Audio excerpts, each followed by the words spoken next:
Hello guys, जैसा आप लोगों को पता है कि जैक बोर्ड का जो 25% सिलेबस डिस्काउंट कर दिया गया है, छूट कर दिया गया है और 25% में से कौन कौन सा चैप्टर फर्स्ट टर्मिनल और जो एग्ज़ाम को दो भाग में बांटा है उसको पहला है आप नवंबर दिसंबर में एग्ज़ाम होगी और एक है मार्च अप्रैल में एग्ज़ाम होगी।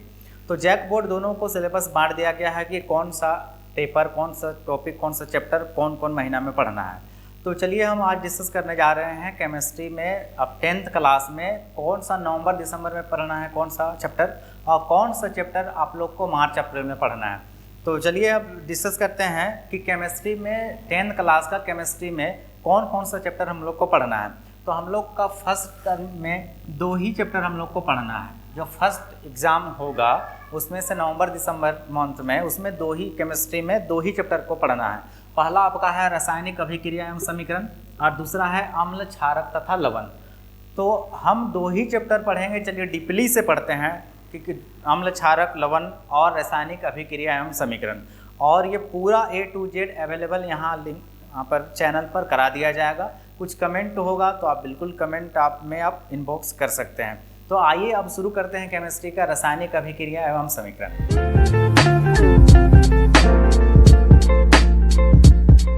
तो चलिए हर एक पार्ट को, क्योंकि जैक बोर्ड में केमिस्ट्री को टफ माना जाता है, तो आइए हम हर एक टॉपिक पर डिस्कस करेंगे कि रासायनिक समीकरण और अभिक्रिया में क्या क्या पढ़ना है, तो हर एक टर्म को जानेंगे।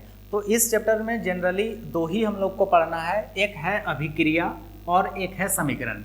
मतलब पहला टॉपिक कौन सा हुआ, रासायनिक अभिक्रिया क्या होता है, और दूसरा क्या पढ़ना है, रासायनिक समीकरण किसे कहेंगे। दो पढ़ लिए, उसके जितने भी हैं सब टाइटल होंगे, सब पॉइंट्स हैं। तो सबसे पहले स्टार्ट करने जा रहे हैं रासायनिक अभिक्रिया। तो सबसे पहले एज ए ओरल आप पहले जान लीजिए, उसके बाद आपको रिटन बताते हैं क्या होता है। तो रासायनिक अभिक्रिया किसे कहते हैं, जब कोई पदार्थ अकेले या किसी और के साथ मिलकर कोई नया पदार्थ बनाता है तो इस अभिक्रिया को, इस काम को रासायनिक अभिक्रिया कहते हैं। एक बार फिर से रिवाइंड करते हैं कि रासायनिक अभिक्रिया किसे कहेंगे। तो ऐसी रासायनिक अभिक्रिया या ऐसा काम, ऐसी प्रक्रिया जिसमें कोई पदार्थ अकेले या किसी और के साथ मिलकर एक या एक से ज़्यादा पदार्थ का निर्माण करता है तो उस प्रक्रिया को रासायनिक अभिक्रिया कहते हैं। तो चलिए पहला टर्म को पहले डिफाइन करते हैं। रासायनिक अभिक्रिया होता है, केमिकल रिएक्शन होता क्या। जनरली लाइफ में हम लोग रासायनिक अभिक्रिया यूज़ नहीं करते हैं, केमिकल रिएक्शन ही यूज़ करते हैं। रिएक्शन सबको जानता है, चाहे मेडिसिन, दवा के तौर पर या कुछ और पर। तो रासायनिक अभिक्रिया किसे कहते हैं, चलिए डिफाइन करते हैं। तो रासायनिक अभिक्रिया किसे कहते हैं, जब कोई पदार्थ अकेले या किसी पदार्थ के साथ मिलकर नए पदार्थ का निर्माण करता है तो इसको हम लोग रासायनिक अभिक्रिया बोलते हैं। कि ऐसी अभिक्रिया जिसमें कोई पदार्थ अकेले या किसी और के साथ मिलकर एक या एक से अधिक पदार्थ का निर्माण करता है तो इस गुण को रासायनिक अभिक्रिया कहते हैं। अब इसको देख लेते हैं क्या, कि जब कोई पदार्थ अकेले या किसी पदार्थ के साथ मिलकर नए पदार्थ का निर्माण करता है उसे रासायनिक अभिक्रिया कहते हैं। एग्जाम्पल में यहाँ देखिए, यहाँ हम रिएक्शन करवा रहे हैं दो के साथ। पहला है कार्बन ऑक्सीजन, ये एरो मार्क से है तीर का निशान, और ये बना हम लोग का कार्बन डाइऑक्साइड। जिस तरह हम लोग मैथ्स में पढ़ रहे थे उसमें इक्वेशन इक्वल टू मैन करता था, LHS RHS उसी से डिफाइन करते थे। तो केमिकल में हम लोग का तीर का निशान ये डिफाइन करेगा, ये हम लोग का संतुलित, मतलब ये बीच का हिस्सा होगा, बैलेंस होगा। इसी पर हम लोग डिफाइन करेंगे एक दो टर्म। जैसे जो तीर का निशान से पहले जितने भी पदार्थ होंगे उसको सबको एक साथ हम लोग बोलेंगे अभिकारक। जो तीर का निशान से पहले जितने भी, चाहे एक पदार्थ होंगे, एक से ज़्यादा पदार्थ है, उसका नाम क्या है, अभिकारक। इंग्लिश में इसको रिएक्टेंट बोलेंगे। और तीर का निशान से पहले जितने भी पदार्थ है उसको हम उत्पाद बोलते हैं, इंग्लिश में प्रोडक्ट बोलेंगे। उसमें क्या बोलेंगे, जो अभिक्रिया करने के बाद जो नया पदार्थ बनता है उसको उत्पाद बोलते हैं, इंग्लिश में प्रोडक्ट बोलते हैं। तो जो जब तक केमिस्ट्री हम लोग पढ़ेंगे, केमिकल इक्वेशन पढ़ेंगे, रासायनिक अभिक्रिया समीकरण, तब ये एरो मार्क्स, तीर का निशान, ये हमारे लिए महत्वपूर्ण है। कैसे, क्योंकि तीर का निशान से पहले जितने भी पदार्थ होंगे सब के सब अभिकारक कहलाएंगे, और तीर का निशान के बाद जितने भी पदार्थ बनेगा, चाहे एक बने या एक से ज़्यादा, मोर देन 1 बने या मोर देन 2, मोर देन 3, जितना भी रहे एटलीस्ट 1 बनेगा ही बनेगा, उसको क्या बोलेंगे, प्रोडक्ट बोलेंगे, उत्पाद बोलेंगे। तो रासायनिक अभिक्रिया क्या जाने, जब कोई पदार्थ अकेले या किसी और के साथ मिलकर एक या एक से अधिक पदार्थ का निर्माण करता है उसे रासायनिक अभिक्रिया कहते हैं। रासायनिक अभिक्रिया मुख्यतः हम लोग को 4 पढ़ना है। एक संयोजन अभिक्रिया, एक वियोजन अभिक्रिया, और तीसरा विस्थापन अभिक्रिया, और चौथा द्विविस्थापन अभिक्रिया। उससे पहले एक नया टर्म है हम लोग का रासायनिक अभिक्रिया और रासायनिक समीकरण। तो रासायनिक समीकरण को जान लेते हैं कि रासायनिक समीकरण होता क्या है। तो मेन जो मुख्य अंतर यह है रासायनिक अभिक्रिया और समीकरण में कि जब अभिकारक और उत्पाद की जगह में उसके शॉर्ट फॉर्म मतलब सूचक या फॉर्मूला लिख दे तो उसको रासायनिक अभिक्रिया नहीं कहेंगे, उसको रासायनिक समीकरण कहते हैं। एग्जाम्पल यहीं पर करते हैं, जैसे यहाँ पर अभिकारक दो हैं, कार्बन है अभिकारक, ऑक्सीजन भी अभिकारक है, दोनों मिलकर एक नया उत्पाद बनाया कार्बन डाइऑक्साइड। इसमें उत्पाद की संख्या कितना है, एक है कार्बन डाइऑक्साइड। इसमें अभिकारक कितने हैं, क्योंकि तीर के निशान से पहले दो लोग हैं, एक कार्बन है ऑक्सीजन है, तो दोनों के दोनों क्या है, अभिकारक है। तो रासायनिक समीकरण किसे कहेंगे, जब ये जो अभिकारक है और उत्पाद है इसके जो लॉन्ग फॉर्म में है, लंबा जो पूरा लिखा हुआ है, उसके जगह पर या तो शॉर्टकट या तो सिंबल दे, सूचक दे, या तो रासायनिक सूत्र लिखे, तब उसको हम रासायनिक समीकरण कहेंगे। एग्जाम्पल देख लेते हैं, जैसे कार्बन को हम लोग C से दर्शाते हैं, कार्बन की जगह, ऑक्सीजन की जगह में O2, ये एरो मार्क्स तीर का निशान, और कार्बन डाइऑक्साइड को CO2। तो ये सब क्या रहा, अभिकारक, और ये क्या रहा, उत्पाद। तो इसमें और इसमें क्या बदलाव है कि ये रासायनिक अभिक्रिया हुआ और ये रासायनिक समीकरण हुआ। रासायनिक समीकरण कैसे, क्योंकि अभिकारक और उत्पाद के जगह में उसके सूचक पर या हम रासायनिक सूत्र इस्तेमाल करते हैं, तो वो रासायनिक अभिक्रिया नहीं होगा, रासायनिक समीकरण होगा। तो रासायनिक समीकरण किसे कहते हैं, जब अभिकारक और उत्पाद के जगह पर या तो उसके संकेत सूचक या तो रासायनिक फॉर्मूला यूज कर दिया जाता है, शॉर्टकट फॉर्म यूज करते हैं, तब रासायनिक समीकरण होता है। रासायनिक समीकरण दो प्रकार का होता है, एक संतुलित समीकरण और एक असंतुलित समीकरण। संतुलित समीकरण किसे कहेंगे, असंतुलित कहेंगे। चलिए देखते हैं संतुलित किसे कहते हैं, संतुलित समीकरण किसे कहेंगे, असंतुलित समीकरण किसे कहेंगे, देख लीजिए। वो नहीं, साइकिल में जो गिरता है ना बाइक से, अनबैलेंस होकर ही गिरता है ना, अनबैलेंस मतलब असंतुलित होकर। नहीं, पतरातू घाटी बाद में जाते हो ना, हर 4 दिन के बाद असंतुलित होकर कार पलट गई, असंतुलित होकर, तो वही केमिस्ट्री में भी आता है। अब ये मत करना कि बस केमिकल में क्या कर रहा है, नहीं, दोनों का लिंक कब देखिए डिफाइन करते हैं कि संतुलित समीकरण किसे कहेंगे और असंतुलित समीकरण किसे कहेंगे। तो एक हम समीकरण लिखे हैं, कार्बन और ऑक्सीजन, ये क्या बना रहा है, कार्बन डाइऑक्साइड। इसमें तीर का निशान से पहले ये अभिकारक होगा और ये तीर का निशान के बाद उत्पाद होगा। दोनों का परमाणु संख्या क्या बोले कि संतुलित समीकरण किसे कहेंगे, जब अभिकारक और उत्पाद के परमाणु संख्या बराबर हो जाए, इक्वल हो जाए, तब उस समीकरण को हम संतुलित समीकरण कहेंगे। क्या कि ऐसा समीकरण जिसमें अभिकारक और उत्पाद के परमाणु संख्या जितना दोनों इक्वल बराबर हो जाए तो उसे हम संतुलित समीकरण कहेंगे। इसका उल्टा में, जस्ट रिवर्स में, कि ऐसा समीकरण जिस पर अभिकारक और उत्पाद के परमाणु संख्या भिन्न भिन्न हो, अलग अलग हो, डिफरेंट हो, तब उसे हम लोग असंतुलित समीकरण कहेंगे। एग्जाम्पल से देखते हैं इसमें। तो यहाँ पर एक क्या है, C+O2, ये CO2। यहाँ पर दो हम कॉलम बनाते हैं, एक अभिकारक के लिए और एक उत्पाद के लिए। तो अभिकारक में कार्बन कितने हैं, कितने परमाणु हैं, एक है, और ऑक्सीजन के कितने परमाणु है, 2 है। तो हम लोग संतुलित तब बोलेंगे जब उत्पाद के जगह में कार्बन भी एक ही परमाणु है और ऑक्सीजन कम से कम 2 रहे, इक्वल रहे, तब संतुलित होगा। इधर देख लेते हैं, तो उत्पाद में कार्बन की परमाणु संख्या कितना है, 1 है, ऑक्सीजन की परमाणु संख्या है 2 है। जब अभिकारक में कार्बन 1 और ऑक्सीजन 2, 1 2, यहाँ भी 1 2, दोनों इक्वल है, तो इस समीकरण को हम क्या कहेंगे, संतुलित समीकरण।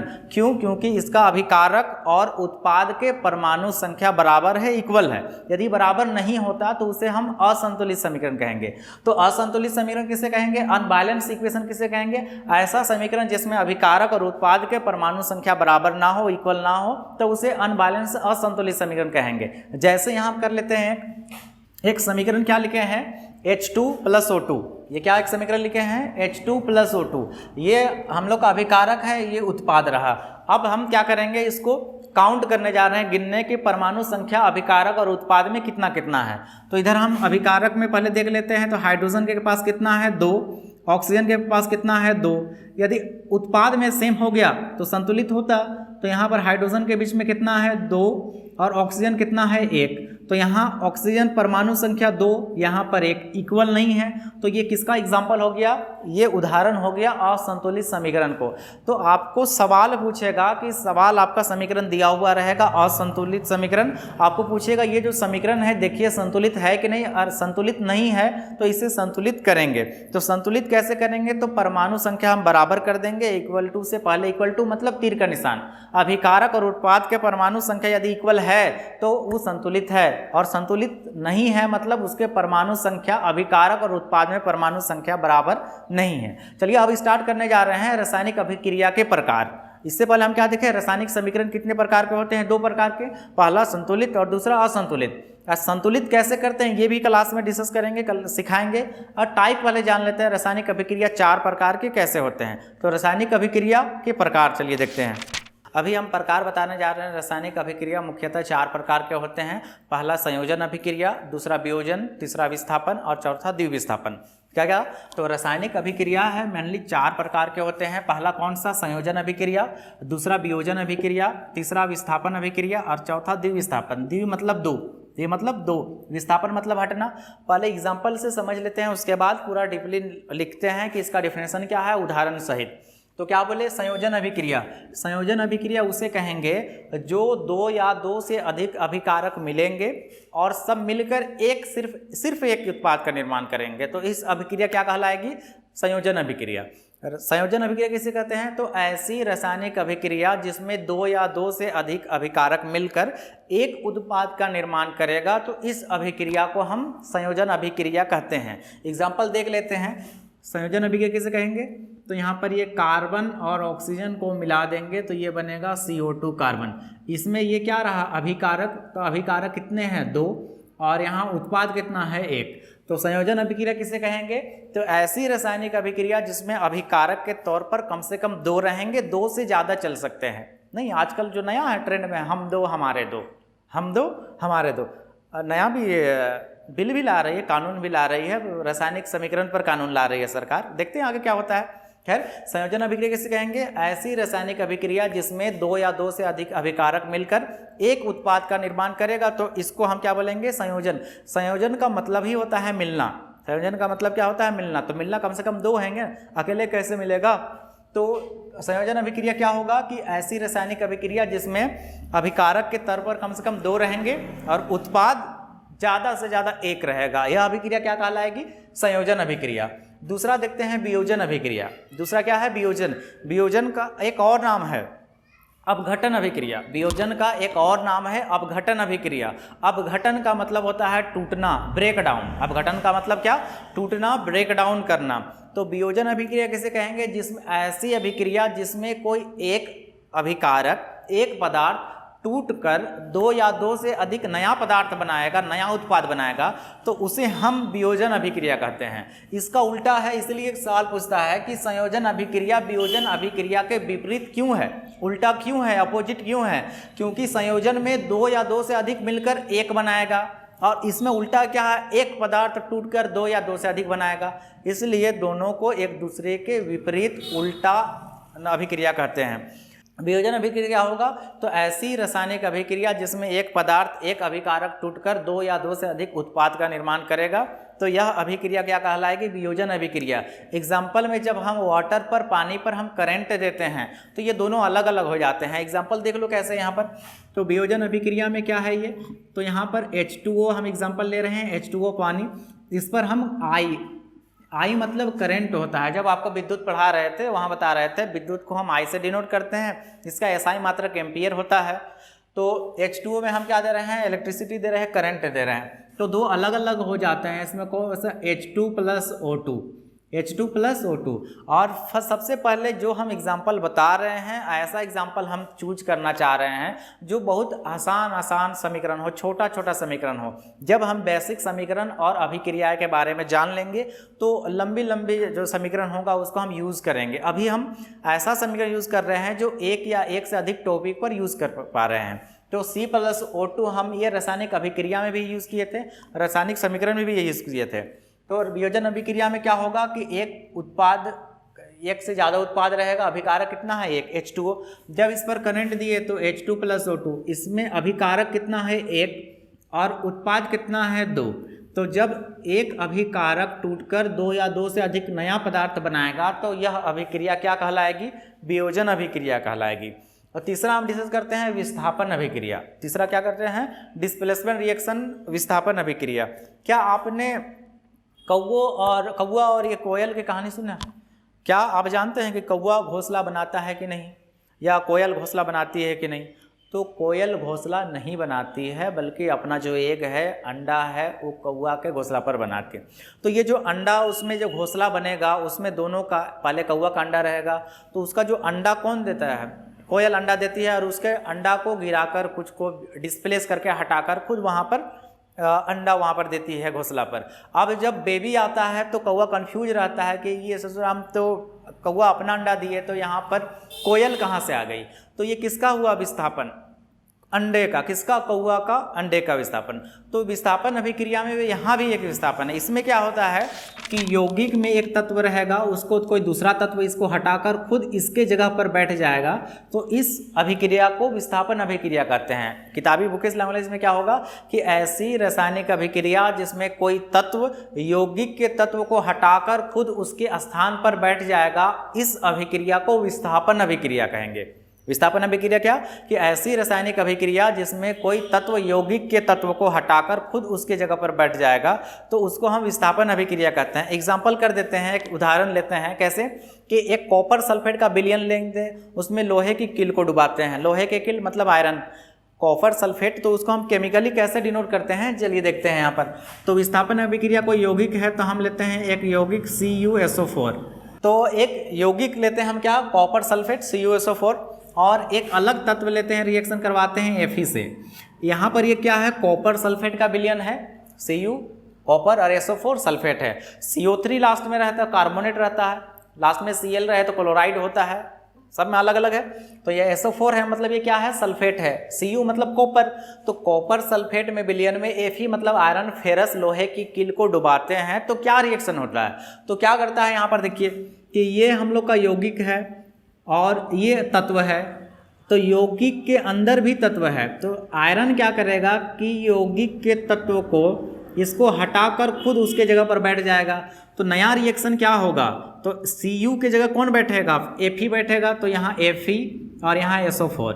पहले किसका सल्फेट बन रहा था? Copper sulphate. अब इसके ये तत्व के जगह पर कौन जगह ले लिया? आयरन। तो अब क्या बना? Iron sulphate FeSO4। अलग बेचारा कौन हो गया? कॉपर। तो इसमें कौन विस्थापित किया? Fe iron. जब कोई तत्व किसी यौगिक के तत्व को हटाकर डिस्प्लेस करके उसका जगह पर खुद ले ले, तो वह अभिक्रिया द्विविस्थापन अभिक्रिया कहते हैं।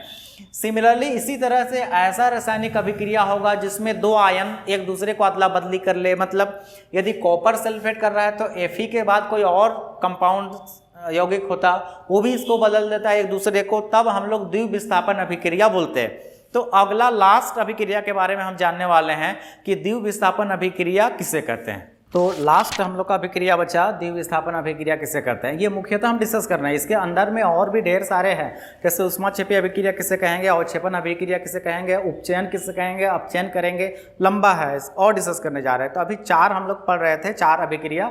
उसमें से पहला पढ़े संयोजन अभिक्रिया किसे कहेंगे, दूसरा वियोजन अभिक्रिया, तीसरा विस्थापन, और चौथा हम लोग डिस्कस करने जा रहे हैं कि द्विविस्थापन अभिक्रिया किसे कहेंगे। तो द्विविस्थापन अभिक्रिया किसे कहेंगे? ऐसे अभिक्रिया जिसमें दो यौगिक दो तत्व का अपने आयन का अदला बदली इंटरचेंज कर देता है, तो इस अभिक्रिया को द्विविस्थापन अभिक्रिया कहते हैं। इसमें दो यौगिक मिल जाएंगे आपको। ऐसे अभिक्रिया जिसमें यौगिक अपने आयनों की अदला बदली एक दूसरे का इंटरचेंज करने लगे, तो इसको क्या बोलेंगे? द्विविस्थापन अभिक्रिया। एग्जांपल इसको नोटेशन में कैसे करते हैं? सपोज करते हैं AB एक कंपाउंड है, CD भी एक कंपाउंड है, ADBC कैसा होगा? तो यहाँ पर देखो क्या है, ये फर्स्ट है तो इसका लास्ट से रिएक्शन करेगा, मतलब ये फर्स्ट और ये लास्ट AD आएगा, और इधर कौन बचा? इसका लास्ट और इसका फर्स्ट, तो यहाँ कौन सा हुआ? BC। ये फाइनल मैट्रिक में सवाल पूछा गया था, हुआ था मैट्रिक में कि ये एग्जांपल, ये जो उदाहरण हम दे रहे हैं कौन से अभिक्रिया का उदाहरण है? तो ये जो उदाहरण दिया गया हुआ है कौन सा? तो द्विविस्थापन अभिक्रिया का उदाहरण है। चलिए हम इसी को हम ये जो ABCD ये हम लोग सपोज मान के तौर पर, कंसिडर के तौर पर, इसको रियल में कोई यौगिक अम्ल क्षार के बीच अभिक्रिया कैसे करते हैं ये देखते हैं। तो हम रिएक्शन एक करवाने जा रहे हैं HCl जो एक अम्ल है, HCl एक अम्ल है और NaOH ये क्या है, क्षारक है। अम्ल मतलब एसिड है, क्षारक मतलब ये बेस है। तो हम क्या देख रहे हैं कि HCl एक अम्ल है और क्षारक NaOH सबसे बेहतर क्षारक माना जाता है, और ये HCl अच्छा अम्ल है, मजबूत स्ट्रॉन्ग अम्ल है। तो इसमें विस्थापन अभिक्रिया क्या होगा, यहाँ देख लीजिए, इसका ये जो फर्स्ट है और इसका लास्ट, तो यहाँ पर NaCl मतलब ये क्या बना, लवण बना, सॉल्ट बना, NaCl लवण बना, सॉल्ट बना। और यहाँ से क्या बचा, यहाँ हाइड्रोजन एगो, यहाँ हाइड्रोजन एगो, हाइड्रोजन कितना हुआ 2, और यहाँ ऑक्सीजन हो, H2O मतलब जल बना। तो ये किसका एग्जाम्पल हुआ, द्विविस्थापन अभिक्रिया का। ये किसका एग्जाम्पल हुआ, द्विविस्थापन। हम किसके बीच अभिक्रिया करवाए, एक अम्ल और क्षारक के बीच में। तो क्या बना, ये लवण, इसी को उदासीन बोलते हैं, और ये जल बना। तो ये सारा एग्जाम्पल किसका था, द्विविस्थापन अभिक्रिया। तो अगले क्लास में हम आपके लिए आएंगे ये जो जैक बोर्ड का जो आपका नवंबर दिसंबर में परीक्षा होगी, और ये मार्च अप्रैल में पूरा कंप्लीट सिलेबस हम अपना यूट्यूब चैनल पर प्रोवाइड कराएंगे हर क्लास का। और यदि आपको ये जो हम क्लास ले रहे हैं आपको पसंद आ रही है, अच्छा लग रहा है, तो जो कोई डाउट है आप कमेंट बॉक्स पर जरूर दें, और लाइक शेयर और सब्सक्राइब जरूर करें। Thank you.